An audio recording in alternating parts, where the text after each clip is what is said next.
What's up, YouTube? Screen Preach listeners and watchers, and overall watchers of YouTube in general. This is my first official showcase. I'm going to be talking about just my overall Star Wars Legends collection today.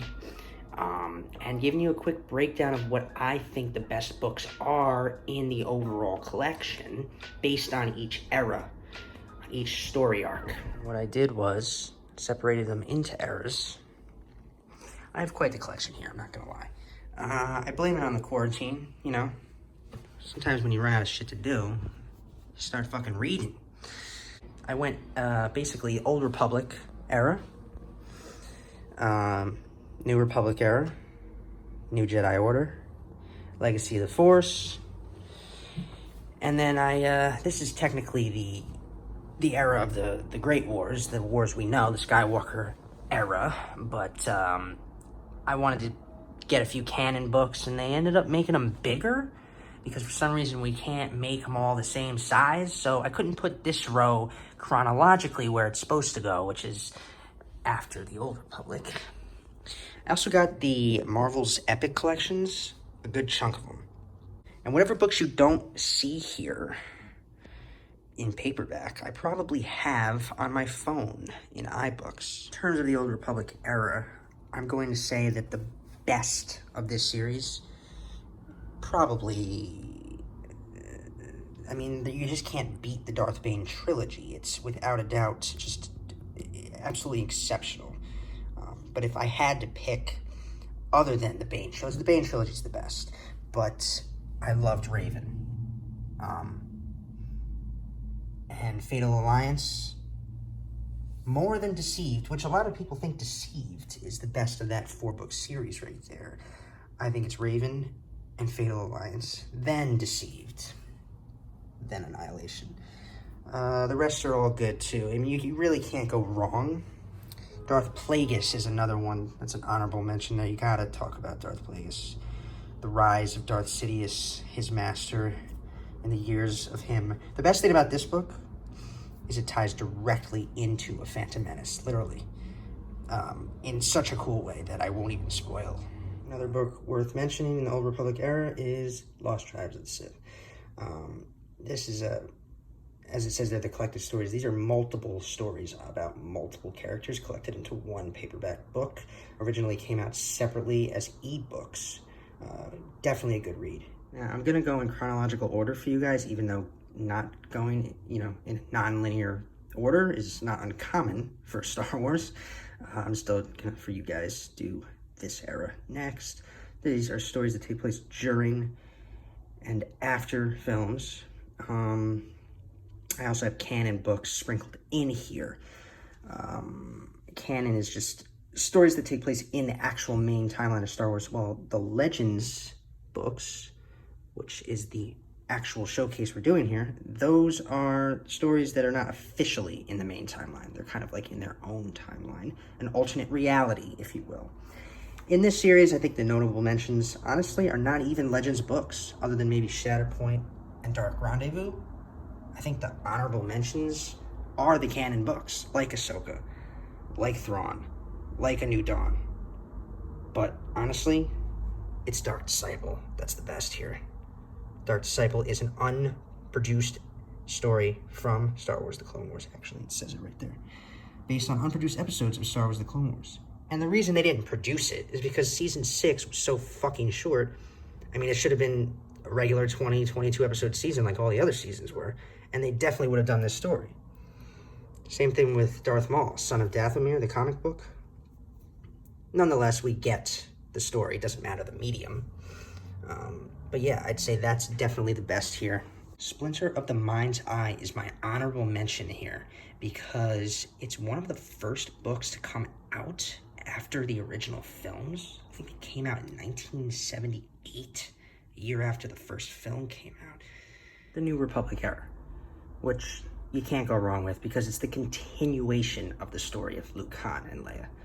And honestly, I'm just going to throw this out there. If there were ever a next animated show Disney needs to do, it is the New Republic era, following animated versions of Luke, Han, and Leia, similarly 2 Clone Wars. I mean, come on, Disney, let's get on the fucking, let's get on with that. Let's fucking do it.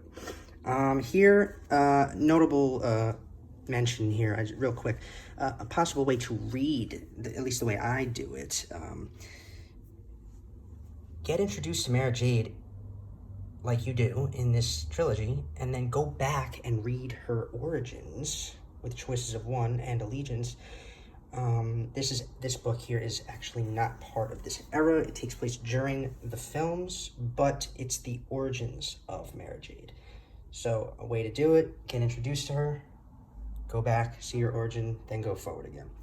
Now, while books like the Jedi Academy trilogy are awesome, the Hand of Thrawn trilogy, duology, awesome. The obvious winner here is the Thrawn trilogy. The New Jedi Order, probably one of the most creative, imaginative continuations in Star Wars. And it's impossible to be done now in cinematic terms because of the sequel trilogy that Disney made, but definitely worth reading. Probably considered one of the best series in all of the Legends books. And there's no denying what the best ones are. Vector Prime, starting it all. Conquest, Traitor, and I love the Force Heretic trilogy. And then, of course, Unified Force ends it. Of the series, the only ones I don't have in paper are Balance Point, Dark Journey, and Destiny's Way. Destiny's Way, another good one. Legacy of the Force. A series that some people don't care for, I personally do. And it's actually probably the Legends version of the sequel trilogy of Star Wars. There's a lot of similarities. There's also a shit ton of differences, obviously, but the biggest similarity is the fact that the son of Han and Leia does turn to the dark side of the Force, similar to Kylo Ren. It's also the official second galactic civil war, so, I mean, it's literally light side versus dark side at its fullest form, and it brings everything to kind of its conclusion. Of course, there is a series after this series called Fate of the Jedi, which I don't have here, but I do have on my phone on iBooks. That's the concluding series that is not as good as Legacy of the Force.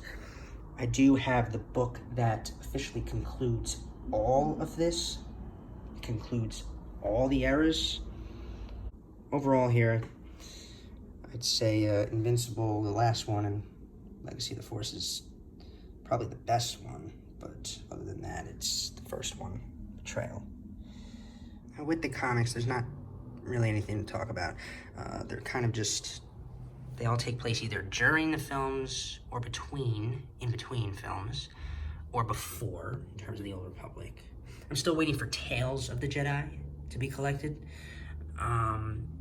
And there's also a 5th volume of the New Republic. I do have volume 3, by the way. I'm reading it. Yeah, and actually some of these directly adapt books into comic versions, like volume 4, for instance, is a comic adaptation of the Thrawn trilogy. The only ones I really want to talk about are these because they are, in terms of continuation, they take place after Fate of the Jedi, Crucible, and almost 100 years after, and they tell the chronicles of a descendant of Luke Skywalker. His name is Cade Skywalker, and this was the one I really wanted of the comics, because it, like I said, it is a continuation. It tells a new war hundreds of years later, and that concept is very interesting. But yeah. And there you have it. That is my Star Wars Legends, or Expanded Universe, as it used to be called, collection. Hope you guys liked the video. Subscribe to BMS Studios.